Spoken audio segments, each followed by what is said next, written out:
আসসালামু আলাইকুম, কেমন আছেন সবাই? আশা করি সবাই ভালো আছেন। আজকে ভিডিওটা শুরু করলাম এখান থেকে। অবশ্য আগেই ভিডিওটা শুরু করতে চেয়েছিলাম, আপনাদের সাথে সবার সাথে একটা জিনিস শেয়ার করতে চেয়েছিলাম, কিন্তু পেট্রোল পাম্পে গিয়ে সেটা আসলে ভুলে গেছি। আর এখানে এসে ভিডিওটা শুরু করলাম কারণ হচ্ছে এই রোডটা অনেক ভোগান্তির একটা সব রোড। অবশেষে শুরু হয়েছে, অবশেষে চালু হয়েছে। এই জিনিসটা আমাদের জন্য, আমাদের বাইকারদের জন্য খুবই সুখজনক। এই যে এতটুকু রোডের জন্য যে কী পরিমাণ ভোগান্তিতে পোহাইতে হয়েছে। আমার বাসা ছিল হচ্ছে উত্তরা থেকে মিরপুর শিফট করে অফিস ছিল উত্তরাতেই। এই রোড দিয়ে যাওয়া লাগতো প্রত্যেক দিন, ভাঙা চূড়া। গাড়ির যে কি খারাপ অবস্থা হয়েছিল। এই যে এখানে বাইকারের সাথে ভেজাল।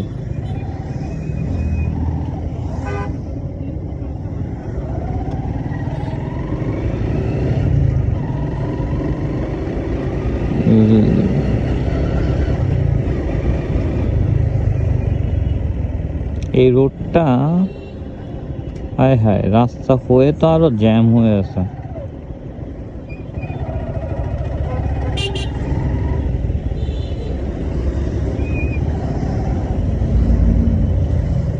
সিঙ্গেল লেন রোড করছে, ডাবল লেন করে ঢুকে যাচ্ছে, তাহলে তো জ্যাম হওয়া আসলে স্বাভাবিক। আমি ট্রিপল লেনে ঢুকতেছি, কি করবো আর কি বলবো।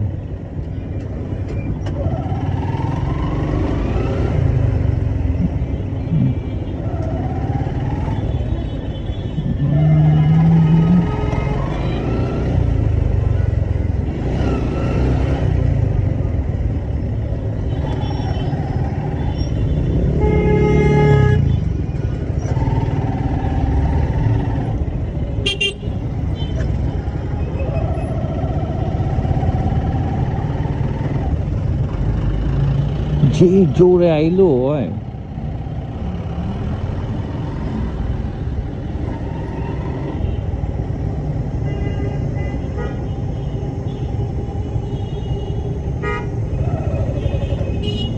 সবার মোটামুটি ঈদের প্রস্তুতি শুরু হয়ে গেছে, আমাদের এখনো অফিসই ছুটি দেয় নাই। অফিস ছুটি দিবে মেবি থার্টিতে। কি যে অবস্থা ক্যান্টনমেন্টের ভিতরে। কি রে বাবা, মিরপুর ডিএইচএস এর সামনে দিয়ে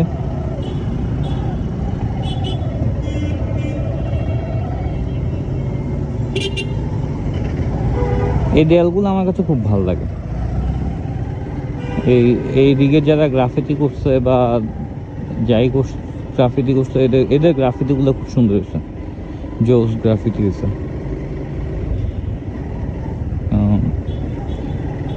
এই যে দ্বিতীয় স্বাধীনতার পরে রোড দিয়ে যাইতাম, তো তখন দেখতাম যে পোলাপাইনগুলো করতেছে, খুবই ভালো লাগতো। কিন্তু এখন আসলে মনে হচ্ছে স্বাধীনতা মনে হয় নিলাম হয়ে গেছে। যাক, ওইসব কথা আজকে আর না বলি। নতুন রাস্তাটা মিরপুর উত্তরাবাসীর জন্য একটা জনপ্রিয় রাস্তা, খুবই উপকারী রাস্তা, জনপ্রিয় থেকেও উপকারী রাস্তা। খুবই দ্রুত এটা সংস্কার হয়েছে।